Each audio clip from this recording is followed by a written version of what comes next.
ప్రభుత్వ industrial training institution Ongole. ఎంతోమంది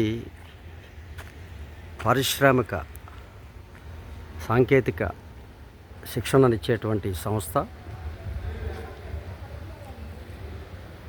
ఎంతోమంది విద్యార్థుల్ని తయారు చేస్తూ సాంకేతికంగా వారిని అభివృద్ధి చేసేందుకు జరుగుతున్న ప్రయత్నంలో ఈ సంస్థ ఉపయోగపడుతూ ఉంది. ఎంతో కాలంగా నిర్మించినటువంటి ఈ బిల్డింగ్ చాలా అవసాన దశలో,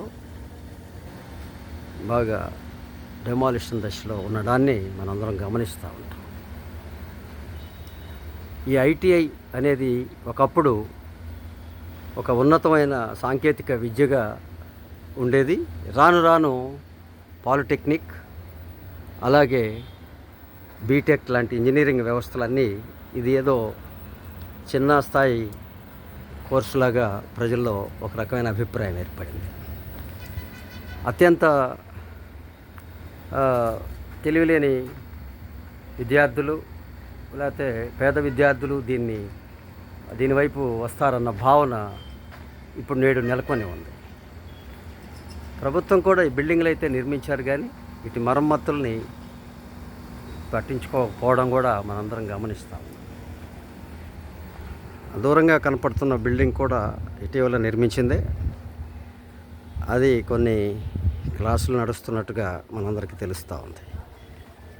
ఏది ఏమైనా సాంకేతిక పరమైనటువంటి జీవనోపాధినిచ్చేటువంటి ఈ ఇండస్ట్రియల్ ట్రైనింగ్ ఇన్స్టిట్యూషన్ ఐటీఐ భవిష్యత్తులో మరింతగా కోర్సులు పెంచి మరింతగా విద్యార్థులకి భవిష్యత్తులో అవకాశాలు ఇవ్వాలనేది, జీవనోపాధి అవకాశాలు ఇవ్వాలనేది మనందరం ఆశిద్దాం. ఇక్కడ కూడా దీని మీద పర్యవేక్షణ, పరిశీలన కొరవడి ఏదో తూతూ మంత్రంగా ఈ కళాశాల నిర్వహించబడుతూ ఉంది. దీంట్లో స్పష్టమైనటువంటి విధి విధానాలు అమలు చేసే విధానం లేకపోవడం కూడా కొంతమేరకు ఇది కోర్సు వెనకబడుతూ ఉంది. కోర్సు మీద విద్యార్థులు ఉత్సాహం పరిచేటువంటి పరిస్థితులు నేడు తల్లిదండ్రుల్లో కూడా లేకపోవడం జరుగుతూ ఉంది. దాదాపు విశాలమైనటువంటి భూమి కేటాయింపులు ఉన్నటువంటి ఈ యొక్క ఐటీఐ ప్రాంగణంలో ఉన్నతమైన విద్యా అవకాశాలు, ఉన్నతమైనటువంటి విద్యా ప్రమాణాలు ఇస్తే భవిష్యత్తులో ఈ యొక్క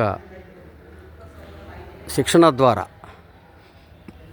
జీవనోపాధిని పొందేందుకు మరింతమంది ముందుకు వస్తారనేది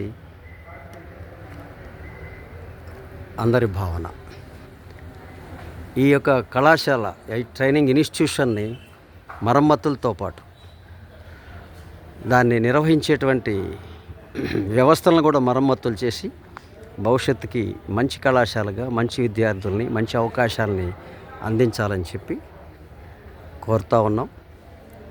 ప్రకాశం జిల్లాలో ఉన్నటువంటి ఒంగోలు నగరంలో ఉన్నటువంటి ఈ కళాశాల మరింతగా పురోగతి సాగించాలని చెప్పి ఆశిస్తూ ఉన్నాం.